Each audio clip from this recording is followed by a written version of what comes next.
Okay, guys, I'm doing a quick summary on Daf Hey. So there's a machlokas whether you need to read the Megillah in a minyan or not in a minyan the day of the reading on Yudalid. Rav said that you don't need to read it in a minyan. According to Rav, you need to read it in a minyan. Then we have in our Mishnah, we said that Megillah we can read earlier but not later, and we have four ideas. Atzei Kohanim, okay, which is the holiday when the rich families bring a sacrifice to the Beis Hamikdash. Tisha B'av, Chagiga and Hakel. What is Chagiga? Chagiga is a sacrifice they bring on Yom Tov. Every Yom Tov, Sukkot, Pesach, and Shavuos. Hakel is once every 8 years when the king reads Mishnah Torah, the Devarim, in front of all the Jews. You're not allowed to make it. You're not allowed to bring it earlier. You're allowed to push off to later. Okay. Then the Gemara explains. We have a brisa that says that we read that Chagiga we push off, and Zman Chagiga. So Chagiga we push off. Why? Because it's referring to Chagiga being on Shabbos. We never offer a Chagiga on Shabbos. You're not allowed to do a Chagiga on Shabbos. So you push it off to the other days because you have, remember, at Chagiga you have all 7 days to bring it.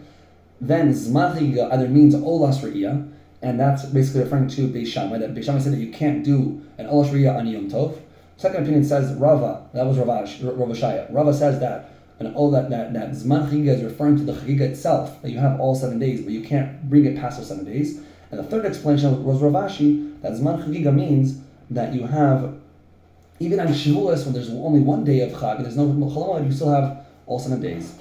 Now we have a story that Rav Elazar said in the name of Rav Chanina that Rebbe did 3 things. One thing, he planted on Purim, not allowed to do Malach on Purim. Second thing he did is he showered in public on Shiva Savar Tammuz. And the third thing he did is he wanted to move Tisha B'av, that Tisha B'av landed on Shabbos. He wanted to get rid of it. He said if we're pushing off Tisha B'av to Sunday, you may as well not do it at all.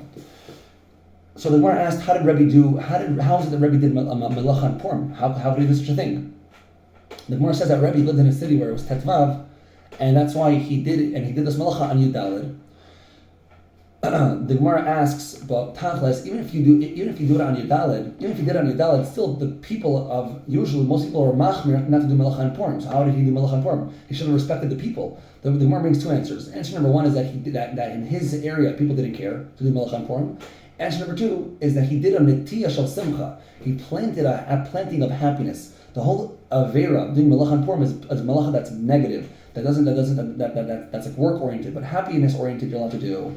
The Gemara says that Mordechai's intentions were to make Melacha asar on Purim, but people did not accept it upon themselves. Some people are machmir, but it's not real halacha. Tiberius, according to Chizkiah, has a suffix whether we read on the 14th or the 15th. Even though in regards to Batei Rechoma, it's definitely not considered a walled city because it's not walled. But in regards to Kriyas Megillah, he has a suffix whether walled means fortified from the enemy or means open to the masses, which is why it's a suffix. But according to Rebbe, it's not a suffix, and we read in Tiberius, according to Rebbe, on the 15th.